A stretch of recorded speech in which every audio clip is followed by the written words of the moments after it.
So ಇವತ್ತು ಮಾನ್ಯ ಉಸ್ತುವಾರಿ ಸಚಿವರಾದ ಸನ್ಮಾನ್ಯ ಸತೀಶ್ ಜಾರಕಿಹೊಳಿ ಅವರ ಅಪಾಯಿಂಟ್ಮೆಂಟ್ ಮೇರೆಗೆ ಮಾನ್ಯ ಮುಖ್ಯಮಂತ್ರಿಗಳು ನಮ್ಮ ತಾಲೂಕಿನ ಎಲ್ಲ ಪೂಜ್ಯರ ಮಠಾಧೀಶರ ನೇತೃತ್ವದಲ್ಲಿ ನಾವಿರ್ಬೋದು, ಅಶೋಕ್ ಪೂಜಾರಿ ಅವರು, ಉಸ್ತುವಾರಿ ಸಚಿವರು, ವಕೀಲ ಸಂಘದ ಎಲ್ಲ ಅಧ್ಯಕ್ಷರು, ಎಲ್ಲ ಪ್ರಮುಖರು, ಇಡೀ ಎರಡೂ ಕ್ಷೇತ್ರ ಗೋಕಾಕ ಅರಬಾವಿ ಎಲ್ಲ ಪ್ರಮುಖರು ಬಂದು ಮಾನ್ಯ ಮುಖ್ಯಮಂತ್ರಿ ಅವರಿಗೆ ಬೆಳಗಾವಿ ಜಿಲ್ಲೆ ವಿಭಜನೆ ಮಾಡಿ ಗೋಕಾಕ್ ನೂತನ ಜಿಲ್ಲೆ ರಚನೆ ಮಾಡಬೇಕಂತೇಳಿ ನಾವು ಮನವಿ ಪತ್ರ ಕೊಟ್ಟಿದ್ದೀವಿ.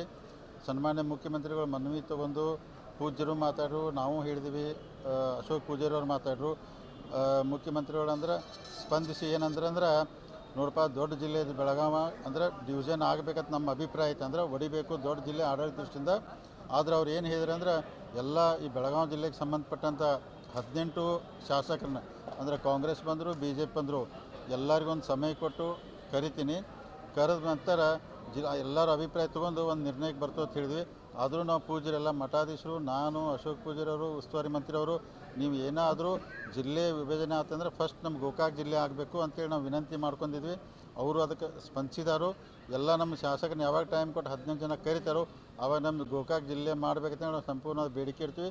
ಆದಷ್ಟು ಬೇಗನೆ ಗೋಕಾಕ್ ಜಿಲ್ಲಾ ರಚನೆ ಆಗ್ತೈತೆ ಅಂತೇಳಿ ಒಂದು ಆಶಯದಿಂದ ಇವತ್ತು ನಾವು ಹೋಗ್ತಾ ಇದ್ದೀವಿ. ಅಲ್ಲ, ಈಗ ನಾವು ನಮ್ಮ ಗೋಕಾಕ್ ಜಿಲ್ಲೆ ಆಗ್ಬೇಕಂತ ಹೇಳ್ತಾರೆ. ಯಾಕಂದ್ರೆ ಮೊದಲು ಏನು ನಮ್ಮ ರಾಜ್ಯ ಸರ್ಕಾರಕ್ಕೆ ಆಯೋಗ ರಚನೆ ಮಾಡಿದ್ರು, ಆಯೋಗ ಮುಖಾಂತರ ಗೋಕಾಕು ಚಿಕ್ಕೋಡಿ ಆದ್ರೆ ಸೂಕ್ತ ಅಂತೇಳಿ ಆಯೋಗ ಎಲ್ಲ ವರದಿ ಕೊಟ್ಟಿದ್ದಾರೆ ರಾಜ್ಯ ಸರ್ಕಾರಕ್ಕೆ. ಅಂದ್ರೆ ಆ ಅಭಿಪ್ರಾಯದಲ್ಲಿ ಜಿಲ್ಲಾ ಬೆಳಗಾವಿ ಬರೋದು 3 ಜಿಲ್ಲೆ ಆಗ್ಬಂದು ಬೆಳಗಾವಿ, ಗೋಕಾಕು, ಚಿಕ್ಕೋಡಿ ಆಗ್ಬೇಕತ್ತೈತಿ. ಅದಕ್ಕೆ ಯಾವಾಗ MLA ಅವ್ರನ್ನ ಕರಿತಾರೋ ಆ ಮೀಟಿಂಗ್ ಭಾಳ ಇಂಪಾರ್ಟೆಂಟ್ ಇರ್ತೈತಿ. ಅವಾಗ ಹೋಗಿ ನಾವೆಲ್ಲ ಕನ್ವಿನ್ಸ್ ಮಾಡಿ ಆದಷ್ಟು ಬೇಗನೆ ಗೋಕಾಕ್ ಜಿಲ್ಲಾ ಮಾಡೋಕ್ಕೆ ನಾವೆಲ್ಲ ಪ್ರಾಮಾಣಿಕ ಪ್ರಯತ್ನ ಮಾಡ್ತೀವಿ.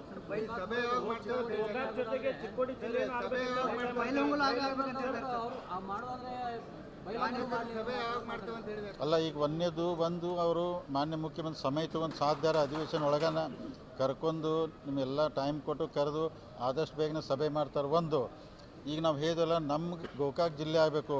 ಈಗ ಬೇರೆ ಬೇರೆ ಬೇಡಿಕೆ ಅದಾವು, ನೀವು ಯಾಕೆ ಬೇಡ್ತೀರತ್ ನಾವು ಕೇಳಕ್ಕೆ ನಮಗೆ ಬರೋದಿಲ್ಲ. ಅವ್ರ ಹಕ್ಕದು. ಯಾಕಂದ್ರೆ ಬೈಲೊಂಗದವ್ರು ಕೇಳ್ತಾರೋ, ಚಿಕ್ಕೋಡಿಯವ್ರು ಕೇಳ್ತಾರೋ, ಅವ್ರ ಹಕ್ಕದು, ಅವ್ರು ಕೇಳ್ಬೋದು. ನಾವು ನಮ್ಮ ಜಿಲ್ಲೆ ಗೋಕಾಕ್ ಭಾಳ ದಿವಸದಿಂದ ನಮ್ಮ ಹೋರಾಟ ಇದೆ, 40 ವರ್ಷ.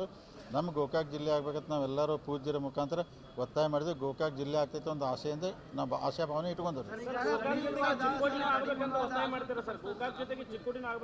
ಇಲ್ಲ ನೋಡಿ, ಈಗ ನಾವು ಗೋಕಾಕನ ಜಿಲ್ಲೆ ಆಗ್ಬೇಕಂತ ನಮ್ಮ ಪ್ರತಿನಿಧಿ ಎಲ್ಲ ಕರ್ಕೊಂಬಂದಿದ್ರು. ಇವತ್ತು ನಾವು ಚಿಕ್ಕೋಡಿ ಅವರು ಅಲ್ಲಿ ಭಾಗದ ಶಾಸಕರು, ಅಲ್ಲಿ ಎಲ್ಲ ಬೇರೆ ಬೇರೆ ಎಲ್ಲ ಮುಖಂಡರು, ಮಠಾಧೀಶ ಬಂದು ಅವರು ಒತ್ತಾಯ ಮಾಡ್ಬೋದ್ರೆ ನಮ್ಮ ಗೋಕಾಕ್ ಜಿಲ್ಲೆ ರಚನೆ ಮಾಡೋಕ್ಕೆ ವಿನಂತಿ ಮಾಡಿದ್ವಿ. ನಮಗೇನೋ ಆದಷ್ಟು ಬೇಗನ ಆಗ್ತೈತೆ ಅಂತೇಳಿ ಆಶಯದಲ್ಲಿ ಇದು ನಾವು. ಸರ್, ಗಡಿ ವಿವಾದ ಸುಪ್ರೀಂ ಕೋರ್ಟ್ನಲ್ಲಿದೆ. ಹಾಗಾಗಿ ಸದ್ಯಕ್ಕೆ 2 ಜಿಲ್ಲೆಗಳನ್ನು ಮಾಡಬೇಕನ್ನೋದು ಕನ್ನಡಪರ ಹೋರಾಟಗಾರರು, ಒಂದು ಚಿಕ್ಕೋಡಿ, ಒಂದು ಬೆಳಗಾವಿ ಇರಲಿ ಸದ್ಯಕ್ಕೆ. ಅಲ್ಲ, ಇರ್ಬೋದು, ಅವ್ರ ಅಭಿಪ್ರಾಯ ಇರ್ಬೋದ್ರಿ ಅವ್ರದ್ದು. ಯಾಕಂದ್ರೆ ಕನ್ನಡ ಹಿತದೃಷ್ಟಿಯಿಂದ ಅದು ಅವ್ರು ತಪ್ಪು ಅನ್ನೋದಿಲ್ಲ. ಖರೆ ನಾವು ಇದ್ದದ್ದು ನಮ್ದು ಅಂದ್ರೆ ಹೇಳಿದಿಲ್ಲ. ನೀವು ಡಿವಿಷನ್ ಮಾಡಿದಾಗ ನಮ್ಮ ಗೋಕಾಕ್ ಜಿಲ್ಲೆ ಆಗಬೇಕಂತ ಒತ್ತಾಯ ಮಾಡಿದ್ದಾರೆ. ನಿರಂತರವಾಗಿ MS ನವರು, ಶಿವಸೇನವರು ಕೊಂಡಾಟವನ್ನು ಮಾಡ್ತಿದ್ದಾರೆ. ಜೊತೆಗೆ ಗಡಿ ವಿಚಾರಗಳನ್ನು ಇಟ್ಕೊಂಡು ಪದೇ ಖ್ಯಾತೆ ತೆಗಿತಾ ಇದ್ದಾರೆ. ಮತ್ತು ಜೊತೆಗೆ ವಿಭಜನೆ ಆದರೆ ಅವ್ರ ಕೈಗೆ ಸಿಗುತ್ತೆ ಅನ್ನೋದು. ಇಲ್ಲ, ಖಂಡಿತ ಆ ಥರ ಏನು ಆಗೋದಿಲ್ಲ. ಯಾಕಂದ್ರೆ ನೋಡ್ರಿ, ಕನ್ನಡ ಮಾತಾಡೋ ಭಾಷೆ ಜನ ಭಾಳ ಇದ್ದಾರೆ ಬೆಳಗಾವಿ ಜಿಲ್ಲೆಯಲ್ಲಿ. ಸುಮ್ಮನೆ ಅದೊಂದು ರಾಜಕೀಯ ಕಾರಣಕ್ಕೋಸ್ಕರ ಆ ಥರ ಮಾಡ್ತಾರೆ ಅವರು. ಅದರಿಂದ ಏನೂ ಆಗೋದಿಲ್ಲ. ಡಿವಿಷನ್ ಆದರೂ ಕನ್ನಡಕ್ಕೆ ಏನೂ ಧಕ್ಕೆ ಆಗೋದಿಲ್ಲ. ಕನ್ನಡ ಗಟ್ಟಿಯಾಗಿರ್ತೈತಿ. ನಾವೆಲ್ಲ 3 ಜಿಲ್ಲೆದವ್ರು ಇರ್ತೇವೆ. ಕನ್ನಡ ಬಗ್ಗೆ ಎಲ್ಲರಿಗೂ ಅಭಿಮಾನ ಇರ್ತೈತಿ. ಅದೇನಿಲ್ಲ, ಸುಮ್ಮನೆ ರಾಜಕಾರಣಕ್ಕೋಸ್ಕರ ಅದು MS ಮಾಡ್ತಾ ಇರುತ್ತೆ ನಮ್ಮ ಭಾವನೆ.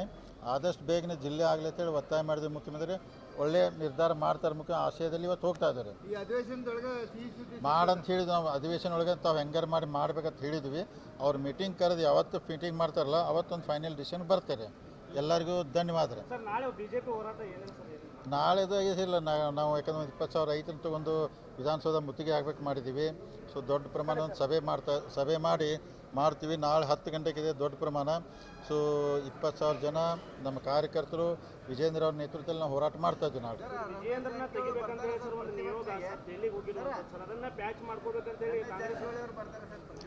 ರಮೇಶ್ ಜಾರಕಿಹೊಳಿ ಬರ್ರಿ ಅಂತ ವಿನಂತಿ ಮಾಡ್ಕೊಂಡಿದ್ದು ರೀ. ಅವರು ಬರ್ತಾರಂತ ಆಶಯದಲ್ಲಿ ಇದ್ವಿ. ಬಂದರೆ ಒಳ್ಳೇದಾಗುತ್ತೆ.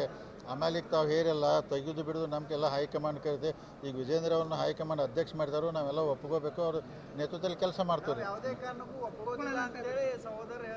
ಅಂದರೆ ಕೇರೀಗ ಅದನ್ನು ಅವ್ರದ್ದು ಏನು ಅಭಿಪ್ರಾಯ ಅಲ್ಲಿ ಹೇಳ್ತಾರೆ, ಆದರೂ ಅಲ್ಲಿ ಹೇಳ್ಬೇಕು. ನಾ ಏನಿಲ್ಲ ಹೈಕಮಾಂಡ್ ಒಂದು ಡಿಸಿಷನ್ ತೊಗೊಂಡಾಗ ಎಲ್ಲರೂ ತಲೆ ಬಾಗಬೇಕಾಗ್ತೈತಿ. ಈಗ ಅವ್ರನ್ನ ಅಧ್ಯಕ್ಷ ಮಾಡಿದ ಅವ್ರ ನೇತೃತ್ವದಲ್ಲಿ ಕೆಲಸ ಮಾಡೋದು. ಮುಂದೆ ಹೈಕಮಾಂಡ್ ಏನು ಡಿಸಿಷನ್ ಆ ಪ್ರಕಾರ ಇರೋನು ಎಲ್ಲರೂ 20,000 ಜನ ಸೇರ್ತಾರೆ. ಎಲ್ಲರಿಗೂ ಧನ್ಯವಾದ ರೀ.